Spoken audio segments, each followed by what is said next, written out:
Hello everyone, welcome back to my YouTube channel. My name is Katrin and I'm a third year medical student in IMU. I had just finished my Bachelor of Medical Sciences degree in IMU last 2 months. So now you might be wondering, why do I need to get another degree? This is because the uni that I'm going to transfer to complete my clinical years requires me to have a degree beforehand. I don't have a degree beforehand, that's why I have to complete Bachelor of Medical Sciences beforehand. So in order for a medical student or a dentistry student to get this degree, you only need to spend additional 1 year to complete this degree. But in my case, my university wants us to finish in 6 months, which is considered as a shortened program. This means that after that I have finished my 2.5 years of preclinical years, I'm required to stay behind for another 6 months to complete my BMed Science before I get to transfer to overseas to continue my study. So the requirement for us in order to transfer to a partner medical school is to get a second class upper. And for me, when I receive my results, I'm very surprised and happy that I get a first class honor. And so today in this video, I will be sharing my tips and experience on how I managed to do that. So the first thing first, you should always try your best for every assignment, every test, and every exams you have that carry marks towards your final results, regardless of their weightage. Most of the answer from your exam will be in your lecture notes. However, there will be some questions in exam that you are unable to answer. This is very normal and very common for every student, and this happens for me as well. So this is why that I say that you have to try your very best for every exams and tests, so you can try to score most of the marks for most of the questions. You can save yourself from being worried that how much marks do I have to get for reaching a certain requirement. For presentation, know your research project well so that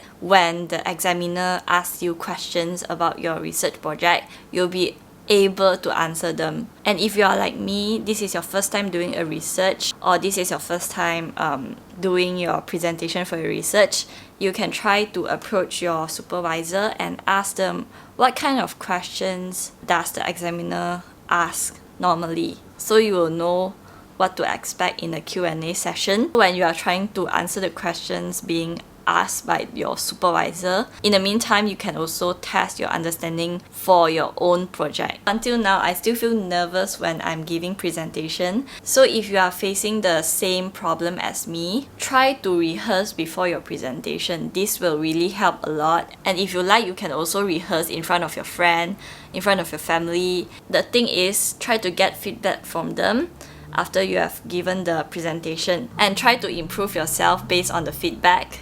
You will feel less nervous if you have prepared for your presentation. So here we all know that Steve Jobs is a great presenter. The reason why he's a great presenter is he really practiced a lot and go through his material over and over again before his presentation. If you are given a task or assignment, try to start as early as possible. So let us assume that you need around 10 hours to finish your assignment and your due date is in a week. So for me, I think it's better to distribute your work throughout the week instead of cramping everything at the last minute. If you start early, you'll normally prioritize the quality of your work over the time constraint if you do this. On the other hand, if you are trying to do your work at the last minute, your main goal will be just to submit your thesis on time, so you usually wouldn't care about the quality of your work. In my case, because I have only 6 months to complete my thesis,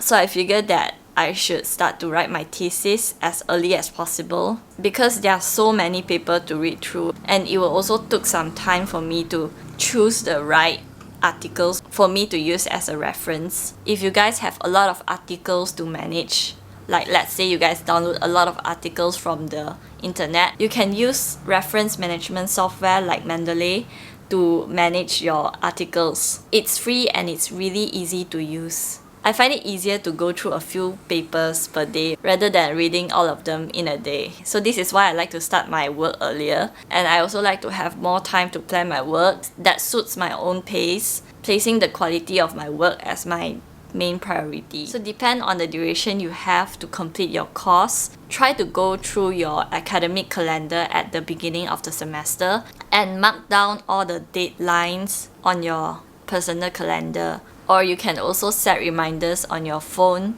or laptop to remind yourself of the deadline. I recommend you guys to do this at the beginning of the course so you can know what to expect as you go. For me, I'll have to juggle between lab work and also research thesis in order for me to submit my thesis on time. Since the lab is open 24/7, I always enter into the lab very early in the morning before attending the morning classes.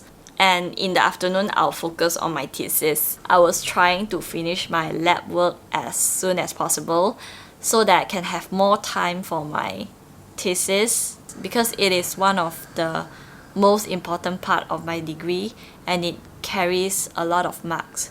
So I'm trying to allocate more time for thesis. For every research, every student will be assigned to a supervisor. You are being assigned to a supervisor for a reason. Approach them if you have any question regarding on your research thesis or regarding on your research project instead of trying to figure alone, because it will take more time for you to figure it out alone rather than like just you can just ask your supervisor. It's very easy, don't be shy. Ask your supervisor to help you to check on your thesis so that you can amend your thesis before your submission. Besides all of that, you should also understand your supervisor also have their own works to do and try to cooperate with their time and try to cooperate with them. And if they set some deadline or if they want things done by some time, try to follow what they want. I'm really sure that your supervisor will be willing to help you